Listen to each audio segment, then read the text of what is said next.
Ah, the 50s. A time where the American dream was a reality. Racial tension was high, domestic abuse was prolific, and beating your kid senseless was just another day. Many boomers remember these as the glory days, when you could play in the yard, drink from the hose, and also get hospitalized from your lawn's bi-weekly chemical bath. But was it really as good as everyone remembers?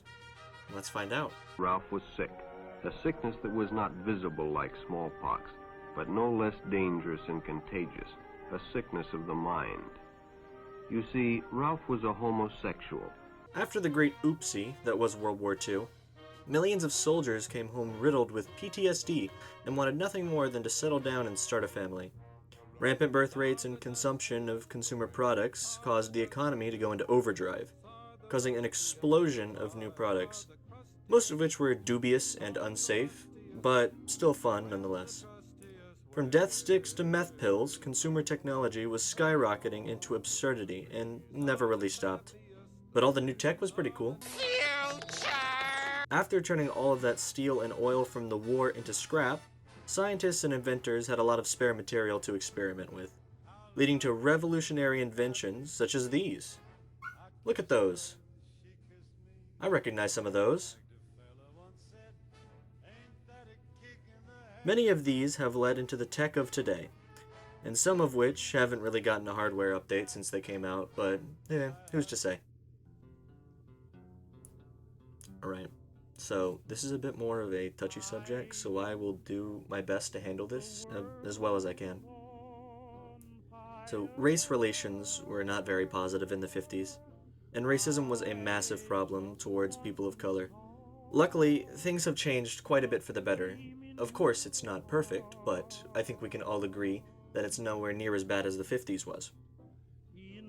Due to the fact that it was so bad, so many laws were passed to change how things worked, desegregation being a major one. Segregation was just a massive problem in the 50s, to the point that even public water fountains, bathrooms, and sometimes restaurants required a certain race. While it is unfortunate that this happened, I think we can all agree that it's good that it's over, and we can deal with the still rampant racism in politics. Many people remember the 50s as the glory days, for the small-town diners, the music, and the fashion, but definitely not for the politics, because as we all know, politics are boring, stupid, repetitive, boring, disinteresting, and boring. President Eisenhower was in charge for most of the 50s, with his handsome and trustworthy vice president. But surely he won't be important later, right? Well, I'm not a crook. I mean, who's to say about that cute face? But Eisenhower wasn't really perfect either. Some of his more outlandish presidential decisions caused long-lasting damage and other radioactive consequences. But I must admit, I felt and still feel nostalgia for the 50s. The way it all looks in those old-timey pictures gives off such a unique feeling. It was pretty bad, and we can't ignore that, but we should also relish in the good that happened during that time. Because if we make everything pessimistic and a competition of negativity, then why even enjoy the glory days at all?